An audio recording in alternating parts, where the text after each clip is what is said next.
The Galaxy Z Fold 8 is somehow both the smallest and the largest phone, but does its unusual form factor, smaller battery, and lack of a third camera create any real limitations compared to the iPhone 17 Pro Max? To find out, I spent a full day exploring Stockholm, the capital of Switzerland, with my sister testing their battery life, cameras, and everyday usability. I started the day with both phones charged to 100% in the morning and connected to the same 5G and Wi-Fi networks. As you can see, the 5.5-inch cover display of the Z Fold 8 is almost two-thirds of the size of the iPhones.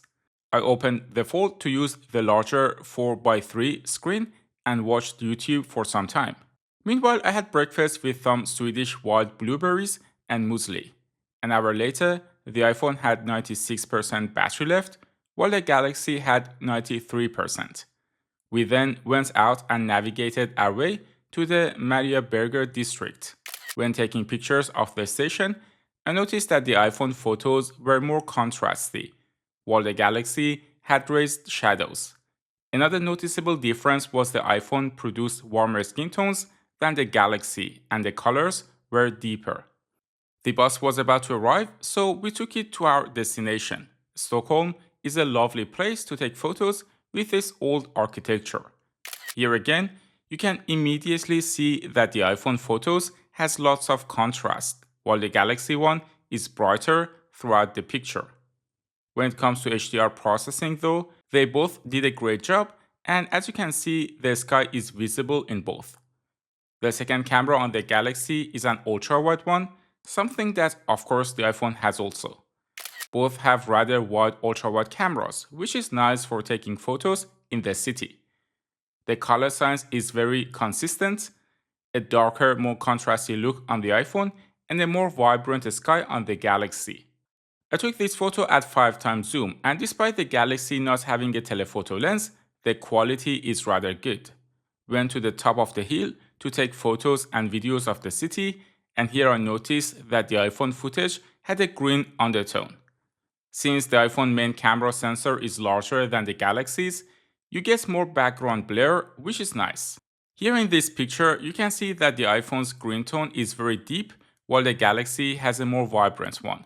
The same goes for this ultra-wide shot on both phones. If we pixel peep, I find the Galaxy has a slightly higher quality. But again, lacking a telephoto lens on the Z Fold 8 was a bit annoying sometimes. Here you can see that the iPhone can take nice pictures even at 10 times zoom, while the Galaxy can't. The same goes for these iconic buildings in the Stockholm. Especially when zooming in while recording video, you can see that the quality drop is rather drastic on the Galaxy, and digital zoom just can't cut it. We then went to a super nice cafe nearby to have some coffee. I would say Stockholm has one of the best cafe cultures I've seen. Here in this indoor shot, you can see that the Galaxy photo is really bright, especially when looking at the counter compared to the iPhone. I set the phones to play YouTube, this time with the Fold closed and connected to 5G while having coffee. The food also didn't disappoint at all. The food picture on the Galaxy is more vibrant, which is not surprising. By the time we finished our coffee and wanted to go out, the iPhone was at 84%, while the Galaxy was at 81%. We then navigated our way using Google Maps to the Old Town, and using the inner display for this task was an absolute delight. My observations for the video remained similar to what we saw in the photos: a brighter, more exposed scene on the Galaxy with more vibrant colors, while the iPhone had a slight green tint in the white balance. We also went inside the tea shop to buy some tea. In this indoor shot with limited light, I found that the iPhone produced better white balance, especially if you look at the floor, the Galaxy has too much magenta.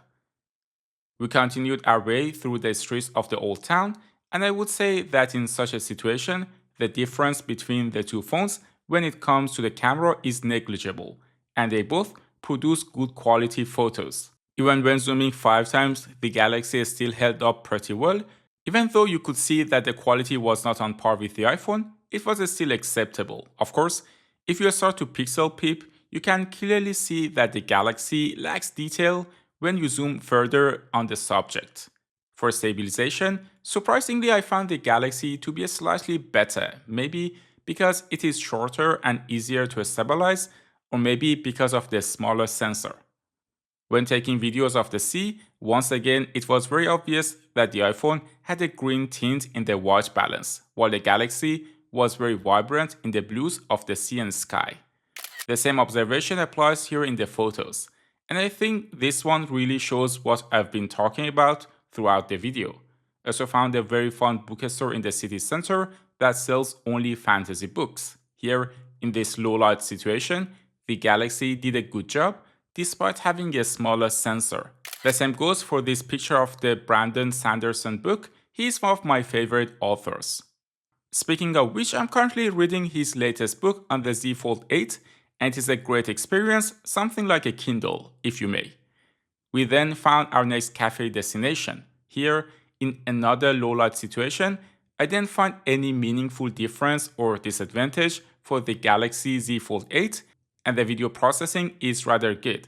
I also found taking photos while the fold was unfolded to be a great experience, since you can see lots of details. Both are doing a great job with the photo. The iPhone has a warmer tone with some green in the white balance, while the Galaxy has more magenta. One thing I like about the Fold form factor is that you can also watch YouTube this way and even type a comment below. I played YouTube for some more time, and by the end of it, the iPhone had 68%, while the Galaxy had 64% battery left.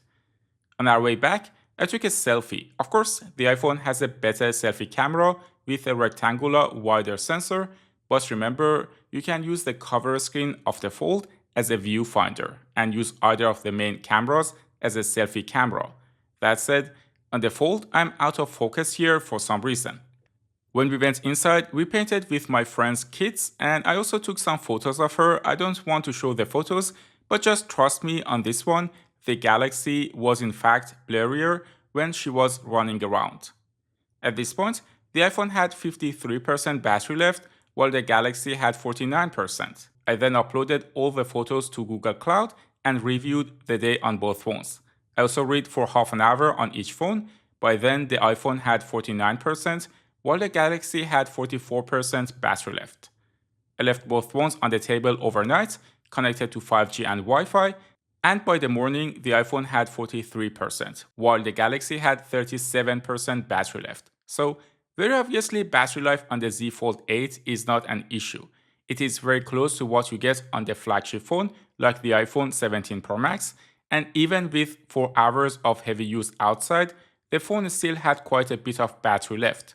For the camera, of course, you could see that the iPhone generally did a better job, but for me personally, the difference was not significant enough to be a deal breaker.